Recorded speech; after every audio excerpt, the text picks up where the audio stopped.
Hey guys, welcome back to my channel. I am Dom Lovely, your source for all celebrity entertainment news from my point of view. Well, I was just about to go to bed, but then I realized that Tasha K was doing a live interview with Arionne Cury. So I had to take some notes because there's some things I want to break down. I'd like to break down some misconceptions as well as some lies and discrepancies in what Arionne said. So let's start from the beginning. Misconception that she wanted to clear up. The first one, Martell hollered at her at a barbecue. Arionne says it is absolutely false that she pursued Martell and that in fact, he actually hollered at her cousin's barbecue. So that's what got the ball rolling. The second misconception that Arionne wants to clear up is that while she is spicy, she is not wild and sexual like the public is making her seem out to be. So she is not this fast girl that she claims is being portrayed on the show. Okay? Number 3, she was never under the impression that Martell was going to leave Melody. But she says Martell wouldn't leave her alone. So she kept pursuing it. As you guys can tell, some of these statements and these misconceptions, it all sounds very childish. It sounds like she is in some type of realm of schoolgirl love crush, and the contrast between her and Melody is actually very striking, just in the way that she presents herself, just in the way that she speaks. Although she's a 30-year-old woman, she definitely comes across in some aspects like a teenage girl, okay? Just keeping it real. But we'll move on to some of the misconceptions that Arionne Cury says has been put out there about her.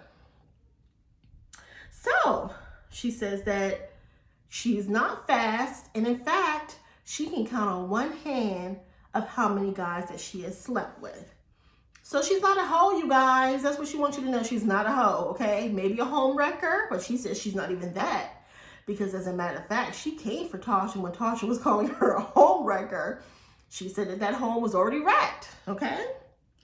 So number 5, she says they started a relationship in 2015 and that she did not tell Melody to hang up the effing phone or put Martell on the effing phone.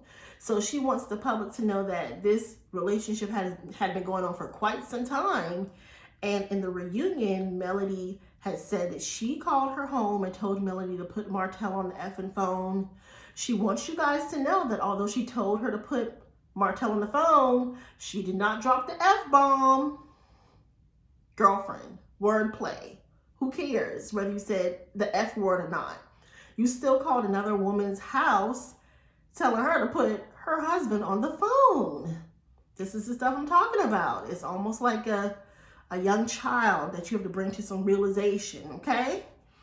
Okay, so she also did say that Martell told her you should have never spoke to her. So she actually apologized for that. I guess having a conversation with Melody.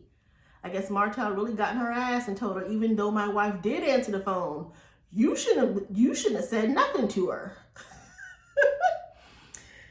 Carrying on. Number 6, at some point, Arionne became pregnant at the same time as Melody.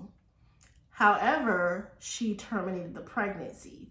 So there's a misconception that Arionne, this is her first pregnancy with Martell, but she says she was in fact pregnant at a time and decided to terminate the pregnancy.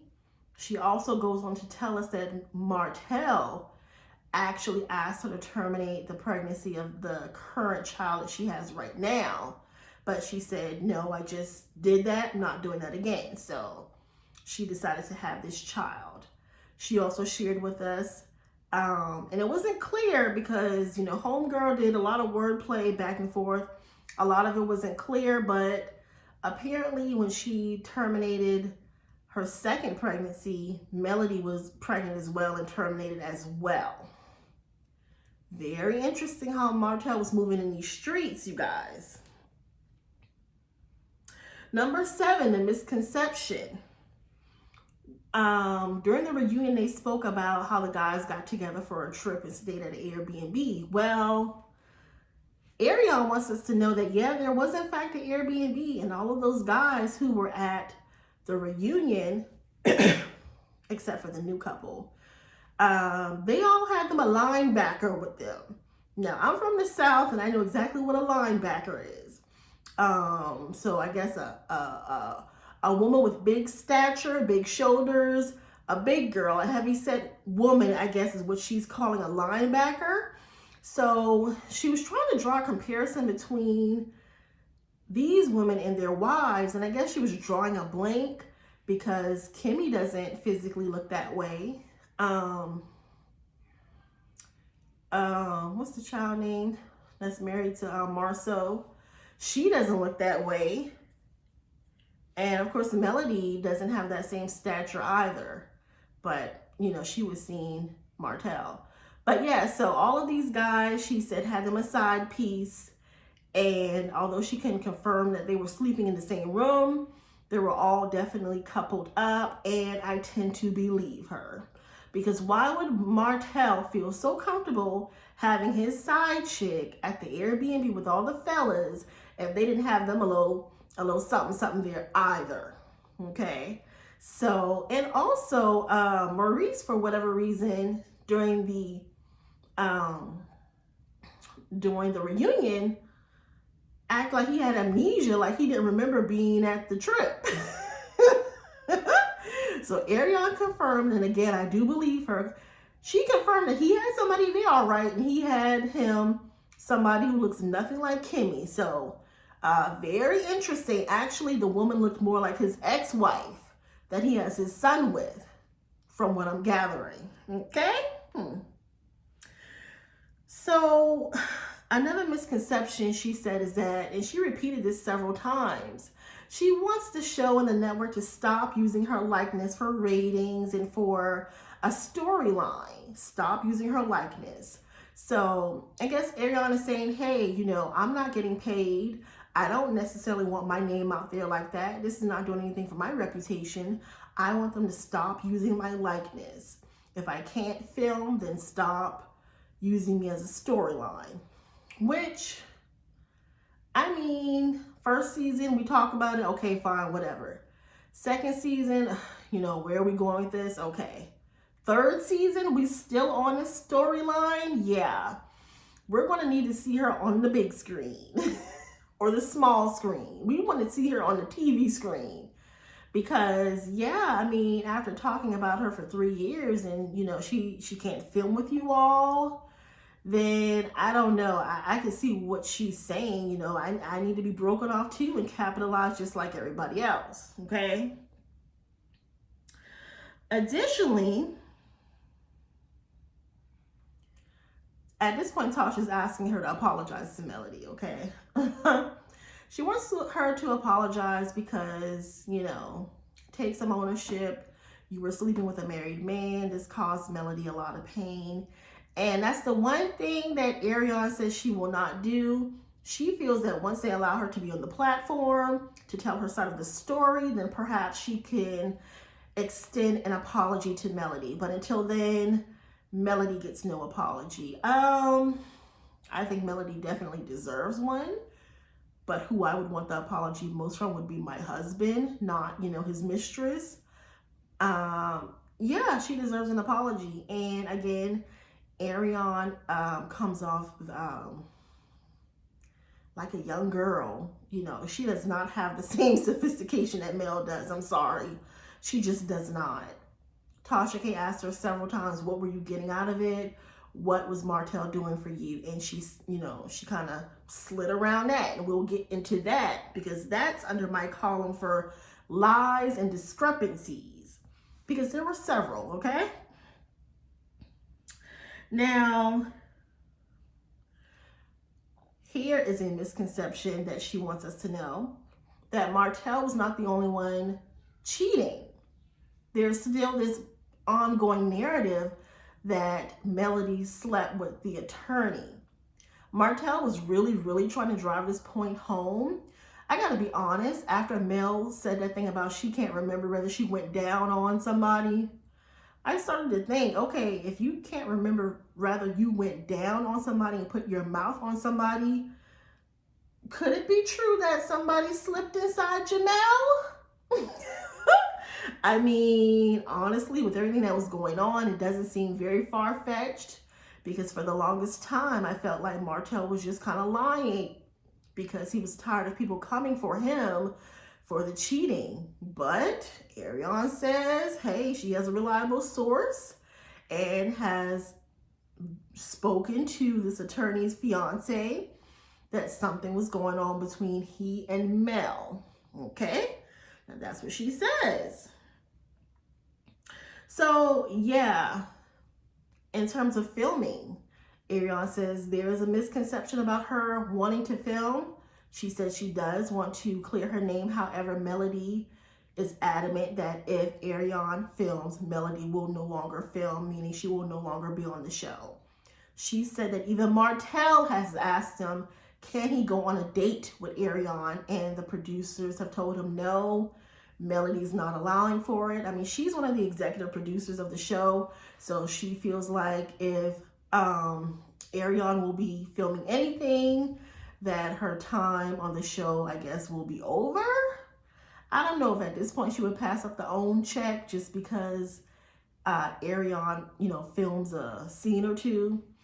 But, I guess she kind of feels like, no, I'm not shedding any light on your mistress. She's not going to get a check off of my back. So they will not film with Arionne. They will only do, I guess, phone calls. And Arionne says she does not want the phone call. She wants to film on television. So there you have that. The saddest part of this whole situation, where there's several things, a family was severed. But out of all of this, do you guys know that Arionne actually never finished nursing school? She allowed this man and his foolishness to get in between her finishing one of her goals and finishing nursing school to be an official nurse. So now she works at the hospital, but all the years of, doing your labs and clinicals and working at the hospital and getting those hours in towards nursing school, she did not complete it.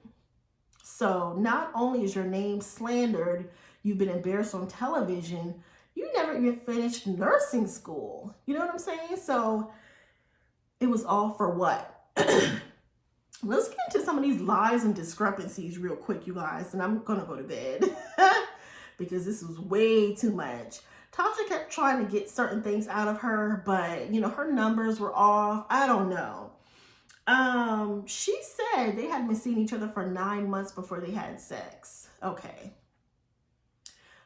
Bomb. Sorry, I do not believe that. No, come on now.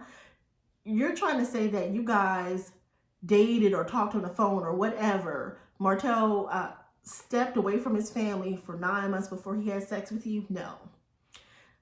I don't believe it. Sorry. Sounds like a lie. Secondly, Tasha asked her, when did you find out that he was married? She could not give a clear month. She probably found out month 1 or 2. She just said, oh, within those 9 months, sometime within those 9 months, I found out that he was married. Okay. So from month 1 to 9, when did you find out? But she said, even after she found out he was married, they continued to talk on the phone and get to know each other because Martell had great conversation. See what I'm saying? Young girl shit. Young girl. She said out of the 7 years of her knowing about Melody, she called Melody on the phone 1 time. I do not believe that. I believe that her and Melody probably had been going back and forth on the phone, calling each other several times. She even said that Melody showed up to her house with her hairdresser and assistant. So no, you didn't just call Melody one time. You probably had spoken to her a couple times. Hell, you probably called her and hung up several times. So no, I don't believe that either. Additionally, Arionne Cury wants us to know that she never pressured Martell to leave his family. Okay, now let's really think about this, you guys. You see what I'm saying? Silly. If you're going to come out and do an interview, just tell the truth, because you're not going to be passionately in love with a married man, be dating him for years, terminate several pregnancies without asking him, hey, what's going on? Are you going to leave your wife? I mean, what's going on? Is it over? Are you going to be with her or me? She wants us to be foolish enough to know that she actually never pressured him at all.